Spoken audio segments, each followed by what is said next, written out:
So our next door neighbors have been family friends with my grandparents since they were in middle school. And my mother had gone over there today and picked up a few pictures that they wanted us to have that were of my mother when she was a child, my aunt, my grandmother, various other people, their children as well, with pictures. My mom was thumbing through the pictures, a bunch of old Kodak pictures. She was thumbing through them, and she ran across this baseball card wedged in between of them for no reason. Just there was a baseball card in there. My mom was like, "Do you want this baseball card?" And I was like, "I don't even know who this is." It's Duane Walker. I was like, "I don't even know who Duane Walker is." I probably have some of his cards because I would have been collecting around this time.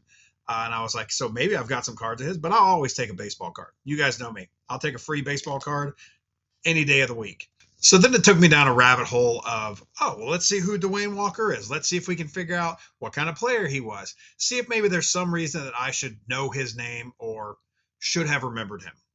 And it got me thinking that I was like, well, as I was doing this research, it got me thinking, well, maybe this would make a good video. Maybe like a tales of baseball past of players that maybe you would just throw this card in a comment box and just off it went. And I was like, what's this guy's story? Let's do a little research, see what we can find out. So I figured I would give that a go. This is my attempt at, we'll call it Tales of Baseball Past, video number 1 of players that I just kind of like to dig into. Players that made the MLB. I mean, that's a rare breed of people that made it to the majors. So I was like, hey, let's do this. So let's do this. Duane Walker was born on March 13th, 1957, and grew up in Pasadena, Texas. Even in his youth, his talent was fully on display when he played in the Colt World Series in 1971 or the Greater Lafayette Series, whatever it was called back then.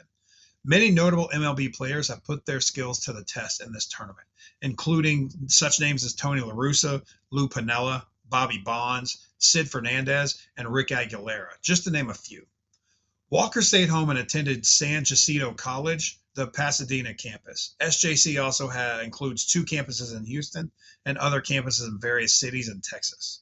A few other recognizable San Jacinto alumni include Alton Lister and Sam Cassell of basketball fame, Richard A. Anderson, a Medal of Honor winner, Brandon Belt, Andy Pettit, and Roger Clemens, who were all SJC Northgators, which is in Houston, and my personal favorite of all the alums, Patrick Swayze. She's like the wind through my tree. Why do people do this? Like I'm in a recording studio or something, but everybody does this when they want to sing something. In January of 1976, with their first round secondary phase pick, the Reds drafted the speedy left-handed outfielder number 22 overall, assigning him promptly to the Eugene Emeralds, where he stole 26 bases in 46 games, hitting .285 and showing off a little bit of power, smacking 10 home runs to lead the team.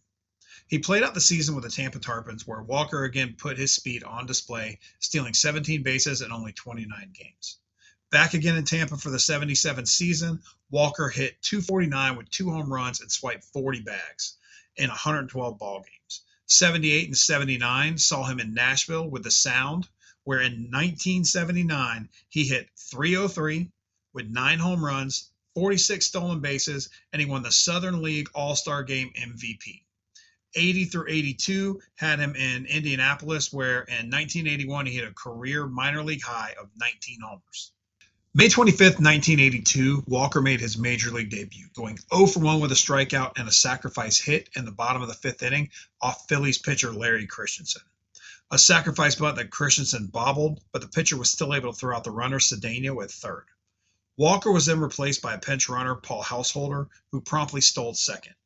Down 3-0 in the bottom of the 8th, the Reds looked defeated by the outstanding pitching of Christensen, who had only given up 2 hits through 7 1/3 innings. But with 3 straight hits, a walk, followed by 2 more hits, the Reds pulled ahead 4-3 and turned the game over to Tom Hume, who collected his 9th save of the season.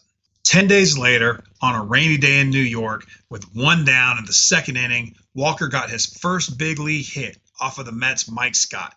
Johnny Bench, playing third by this point in his career, ripped a single to bring the kid home, scoring his first career run. That's a pretty cool memory indeed. July 5th, 1982, Walker would hit his first home run, a 2-run blast off the Cardinals' Bob Forsch in the 3rd inning.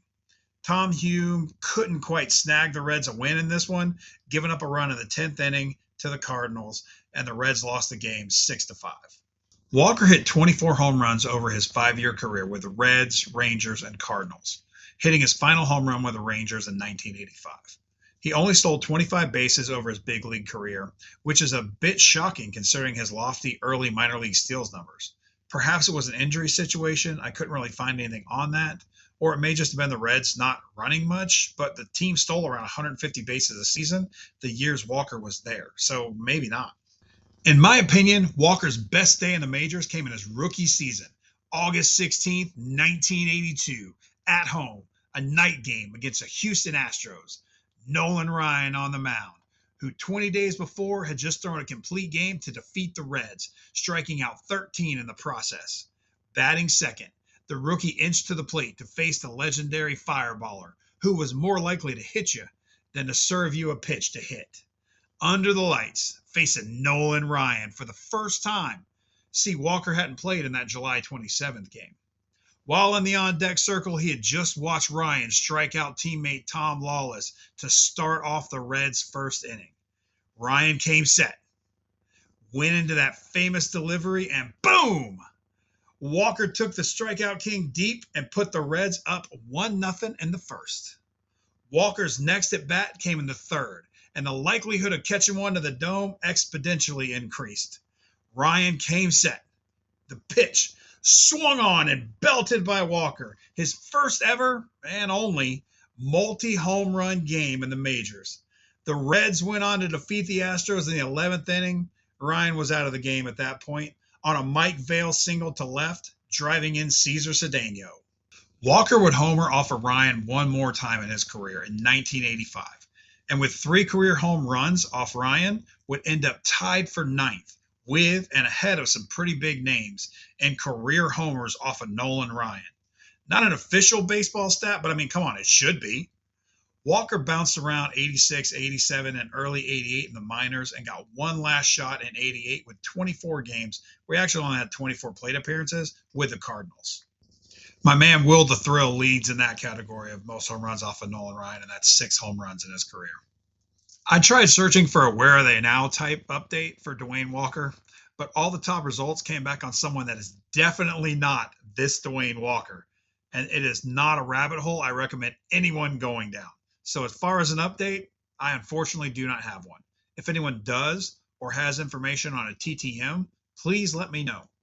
For you collectors out there, Walker has rookie cards in the 83 sets, Donruss, Fleer, and Topps. Walker ended his career hitting .229 with 24 home runs, 99 RBIs, 25 stolen bases, and 181 major league at-bats. So, I may not have remembered much about Duane Walker before I made this video. But now, we all will have August 16th, 1982. That's a better memory than most people will probably ever have in their lifetimes. If you enjoy this video of Tales of Baseball Past, or probably more appropriately, Tales of Baseball Players of the Past, let me know down in the comments. We'll go ahead and keep going with this series every once in a while. I thought it was kind of fun doing it, and I enjoyed the video. So if you did, let me know down there in the comments. Like, subscribe, whatever else you need to do. You can probably subscribe over here somewhere, and you can watch another video over here. Going 0 for 1 with a strikeout and a sacrifice hit in the bottom of the 5th off of Phillips? Off of Phillips?